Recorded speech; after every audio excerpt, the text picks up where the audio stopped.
Hair down, hair up. What do we do? I don't know if you remember me. It's been a while since I put a video out. My name is Jim. This is Archetype Aperture, JW in photography, whatever you want to call it. James Mullis. It's been a hot minute since I've made a video. First of all, let me just start by saying that it's been a while. My main camera, which is this Canon EOS R5, has taken a dump, for lack of a better term, and I needed to upgrade or just get a new camera. So I went ahead and purchased the one you're watching me on currently. It's an EOS R5. I'm kind of digging it here lately. Though it is just a camera, there are certain features and functions that I need and I looked for in a camera when I was buying one. So instead of doing an unboxing, I'll just show you the boxes. This is the Canon RF 24-70 2.8 that I purchased. I did buy the battery grip that went along with the Canon camera, and of course the box that it came in. Such beautiful packaging.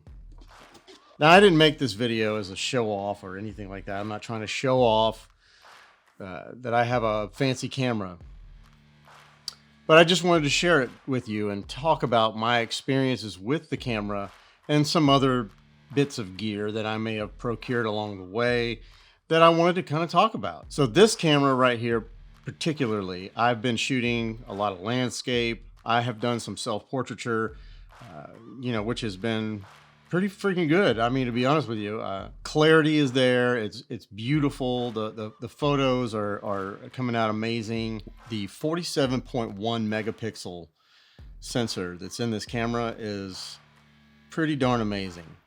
You can crop these photos really tight. And I shot a photo a while back, and I was a fair distance away, but I've cropped so close up on an object that was in the frame that it almost looked like macro photography. You could see the little droplets of water, all the texture and grain in the item that was in the photo. It was quite amazing. Let's talk about real fast the fact that, yes, it has 8K shooting, 8K video, whatever. I don't use it.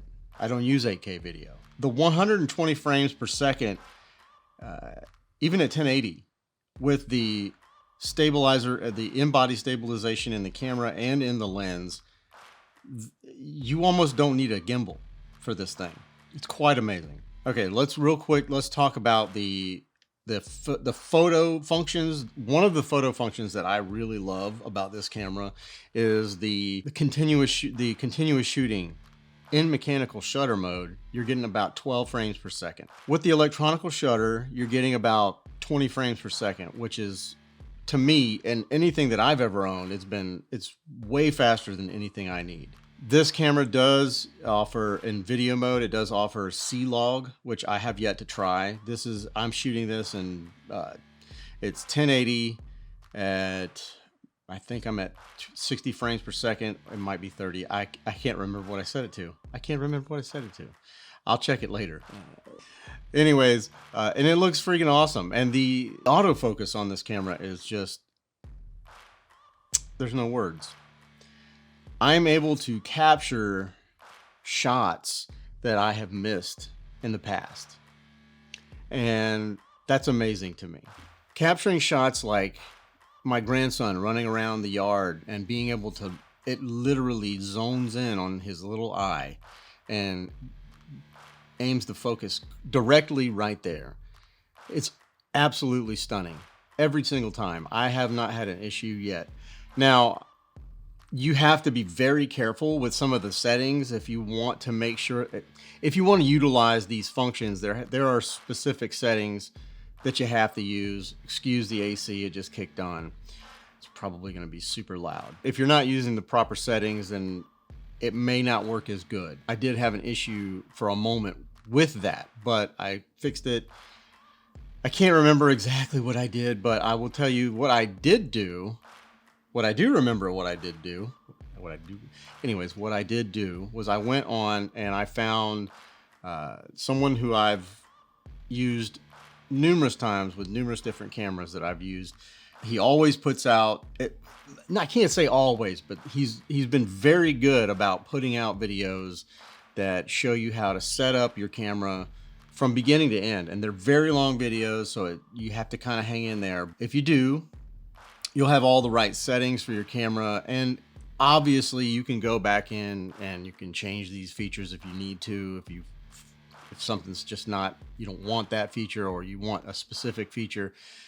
I can tell you that there's just so much more in the menu feature and the menu guide. I mean, I can't keep up.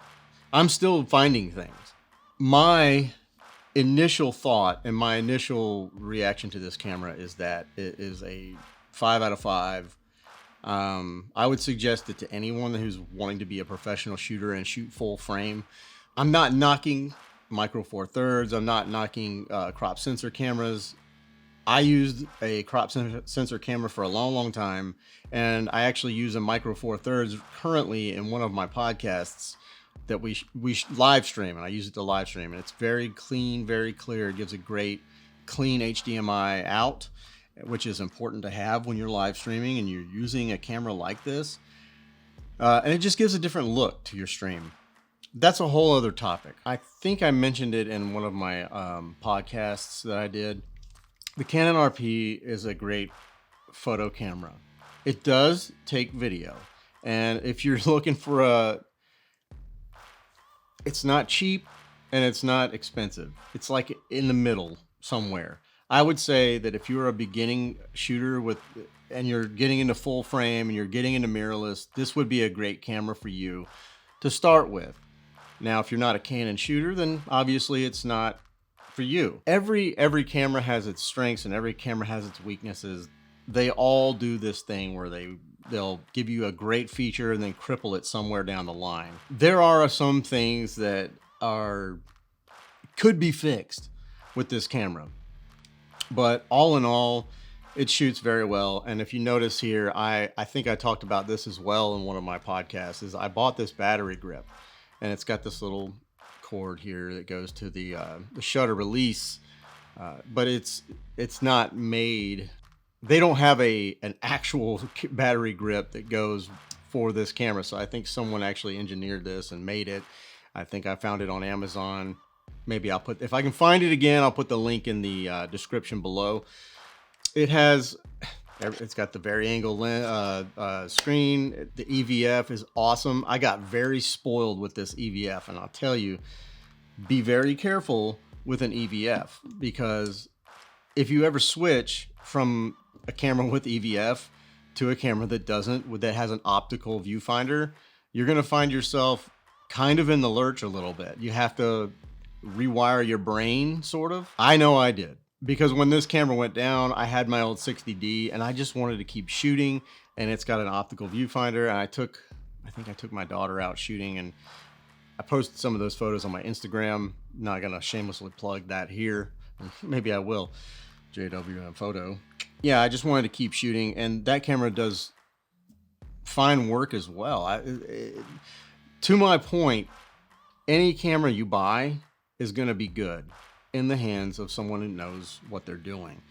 If you know the exposure triangle and how each component works in concert with the other, you're going to be fine. Not only will you be fine, but you'll be able to then be creative and get outside the box and try new things. And, I was talking to a friend of mine recently. I won't mention her name. She's quite supportive of her friends. Let's just say that. Never had more comments from one person than this person in my entire career as a photographer. And I appreciate it, because as someone who puts out content and puts out things there for everyone to see, we do enjoy getting feedback. I do it for myself, but it is nice to get some feedback occasionally. But this person was talking about, it was raining outside. It was really nasty outside, and they just wanted to shoot. And the advice that I gave was, there's all kinds of things inside your house that you can shoot. Get creative. Do some, if you don't have a macro lens, get as close as you can, or shoot things that you would never think would make any kind of great photo. You know, try different settings with your camera that you've never tried before. There's so many ways to be creative, different angles. I'm a big fan of using wacky angles, and a lot of times you leave people guessing, what is that? And then, you know, what I like to do is I'll shoot it one way and then I'll pull back and do like just a you know, direct shot and show people this is what this was. I got creative. So be creative in your own process. Don't fight the process, just enjoy yourself and enjoy the art, and just be at peace with it and be at one with it. There's nothing that you can't do. You can always shoot. There's always something to shoot. Always. Whether it's inside because it's rainy out. You got dogs, you got cats, you got kids, grandkids, significant others. If you don't, you've got yourself. I do a lot of self-portraiture. I don't really mean to. It's just that I want to shoot and I want to practice on people, and I don't have any people, so I'm the only people. That's kind of how that works. I have had so much fun in this whole journey of photography, meeting new people. I meet people all the time, not always in person, but I meet people all the time on the internet, you know, through Instagram, through Twitter, through Facebook. And it's always a great experience, and it's always fun to see how other people think. And I do have the Archetype Aperture podcast, and I know you haven't heard from us in a while, but you will. I'm going to continue that. That's something that's not going away. It's on the back burner. It's kind of hiatus, as we say in the business. Hiatus if you ain't us. Wait, the hiatus if they ain't. Whatever. There's just so much going on right now in my life that it's hard for me to lock in time, especially in quiet area. Like, this is the first time that I've had kind of like time to myself, and it's quiet, other than my dog snoring, but it's quiet in here. I can sit down and I can talk to you, express what I need to express, tell you the things I need to tell you. It is difficult for a content creator without the proper spaces, and I'm working on getting mine. Finding the right space and the right place to create your content, especially when it's content like this. When you're creating photo content, it's probably not as difficult because you can go anywhere and it doesn't matter about the sound. In fact, when I'm shooting and there's a lot of noise going on around me, I try to capture visually what's happening and what I hear and what I feel and what I see. And I try to encapsulate all those different emotions and all those different things in my photo. And you're only capturing one moment of that entire situation. It's your moment. And if you can express that moment to other people, then you're doing a great job. For all of those that are new to photography, or beginners or intermediates, which is what this channel was intended for, because I'm not an expert, not by any stretch of the mean. I just have a big mouth. And I like to teach people what I learn as I learn it. If you like this video or any of my other videos, even the goofy ones that were silly, like rainy day, and those were like rainy day type things where I was just sitting around bored out of my mind and wanted to create something.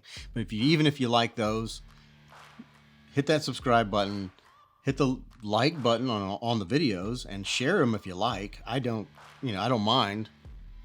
I really appreciate you coming back and checking back with me, and hopefully there'll be a lot more of these to come. So that's it. See you.